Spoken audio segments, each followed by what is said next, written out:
Ayun, kaya pala kahit pinagpipilian ng malalaking promoter si Janriel Casimero, ayon ito sa kapatid niya na si Jason na dalawang malaking promoter ang humahabol. Pero pinili niya pa rin ang Kameda Promotions kasi ang target pala ni Cuadro Alas ay ang Mexican bad boy na si Luis Pantera Neri. Sabi ni Alas sa kanyang post, kaya nga dyan ako sa Kameda kasi andyan ka. Makakatakbo ka pa kaya? Tapos nakapost ang larawan nilang dalawa ni Pantera. Tapos sinundan pa ulit na Alas ng post. Sabi niya, paano ito? Pareho na tayo ng hawla. Kahit magtatalon ka pa, hindi ka na makakawala. Sabay may kasama ang post na larawan na tumatalon si Luis Neri na parang natatakot ang muka at si Alas naman ay tuwang-tuwa na nasa isang lona na sila ni Pantera. Natutuwa din ako dito kay Kuya Lods, Jason. Mahusay siyang mag-promote at magpasikat ng kanyang kapatid. Aktibo siya lagi sa social media. Malaking tulong para pag-usapan lagi sa Alas. Pero syempre kahit gaano ka kaaktibo sa pagpo-post, kung wala naman binatbat ang fighter mo,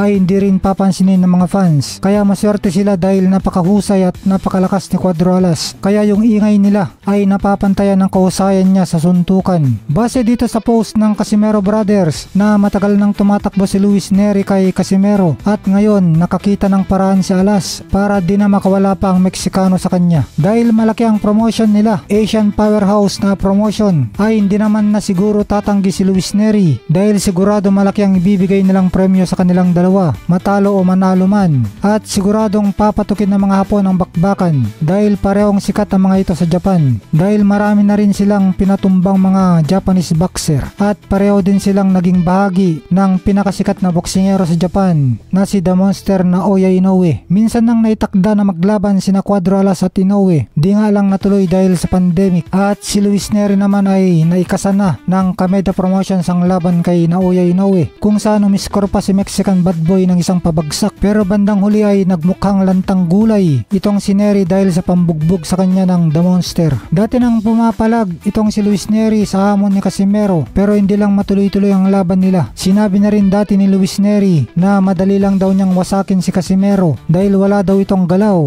at parang puno lang na ichachap-chap niya hanggang matumba. Sinabi na rin dati ni Casimero na nakita na niya sa personal si Luis Neri at napansin ni Alas na walang stamina itong si Neri. Sandali lang daw ang pag-ensayo nito. Samantalang sa Alas ipinakita niya ang kanyang meets training kasama si Kuya Lods at grabe ang banat niya. Todo ang lakas ng mga birada at parang halimaw pa sa bilis ng mga suntok. Kaya matik paldo na naman daw siya sa matchup na ito at paldo rin ang mga pupusta ng mga fans sa kanya.